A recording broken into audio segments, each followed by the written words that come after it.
আটা দিয়ে মুচমুচে করে বানিয়ে ফেললাম সকালের টিফিন সিঙ্গারা। আর সবজি থাকবে না সেটা কখনো হয়? সিঙ্গারার মধ্যে 4-5 রকম সবজি, কারি পাতা এবং কয়েকটা সর্ষে, সাদা তেল, লবণ, চিনি আর একটু বাটার লাগবে। মিশ্রণটা ভালোভাবে মেখে নিতে হবে, তেল যেন ডালা পাকিয়ে না থাকে ভেতরে। হাতে চেপে চেপে পিষে নিতে হবে তেলটা, এবং নুন চিনিটা যেন একসাথে আটার মধ্যে মিশে যায়।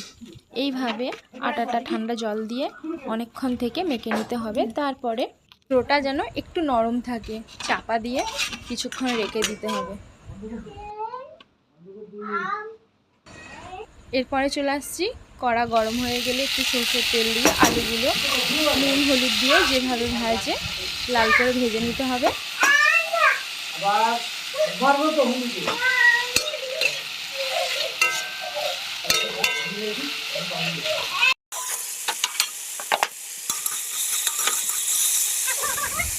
মোটামুটি ভাজা হয়ে গেলে কড়াই, তারপরে এক একটা করে সবজি পরপর দিয়ে নাড়তে থাকতে হবে।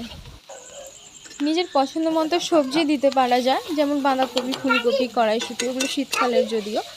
আর এখন দেয়াই যায় এর সাথে ক্যাপসিকাম, টমেটো, এমনকি ডিমও দেওয়া যায়। ডিম ভেজে কোনো সবজি দিয়েই করা যাবে।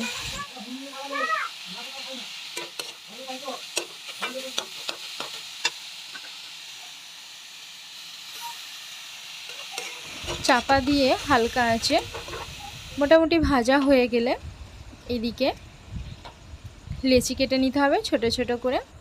আর লেচিগুলোকে এইভাবে গোল পাকিয়ে মাঝখানে পুরটা সমপরিমাণে দিয়ে গুঁড়ো আটা দিয়ে মুখটা বন্ধ করে হাতে চাপ দিয়ে দিয়ে পাতলা চ্যাপটা মতো করে নিতে হবে। আমার সিঙ্গারার পুর তৈরি হয়ে গেছে। এরপরে আমি জল বসিয়ে দিয়েছি, গরম জল ফুটে গেছে, ফুটছে, তার মধ্যেই ছেড়ে দেব একটা একটা করে সিঙ্গারাগুলো যেন জড়িয়ে না যায়।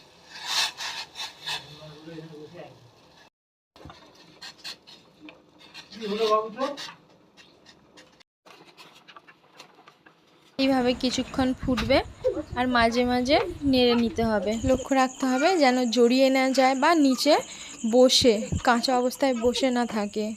কড়াইতে সাদা তেল সামান্য দিয়ে দেব কারি পাতাটা ভাজার জন্য, আর সামান্য সর্ষে কয়েকটা নাড়ার জন্য যে তেলটা লাগে, খুবই সামান্য সাদা তেল।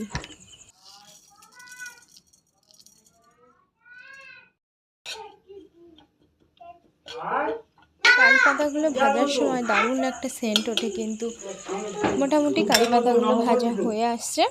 এরপরে আমুলের বাটার 1 চামচ দিয়ে দেব। আর এক্সট্রা কোনো তেল বা বাটার লাগবে না, এটাতেই আমার 5-6টা ভাজা হয়ে যাবে। এই কাঁচা সিঙ্গারা সেদ্ধ হয়েছে এরকম ছাড়লেই হড়কে যাবে বা শক্ত হয়ে থাকবে, বোঝা যাবে। এদিকে কারি পাতা সর্ষে ভাজা হয়ে গেছে। এরপর একটা একটা করে সিঙ্গারাগুলো ভেজে নিতে হবে হালকা আঁচে।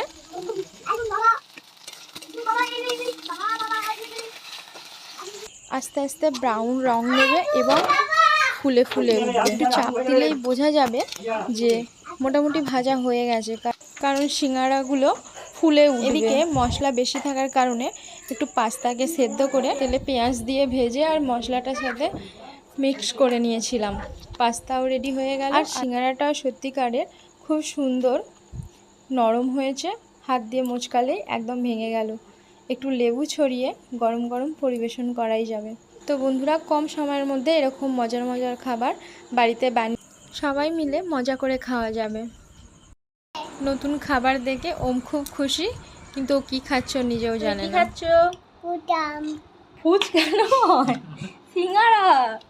ফুচকা খাচ্ছ?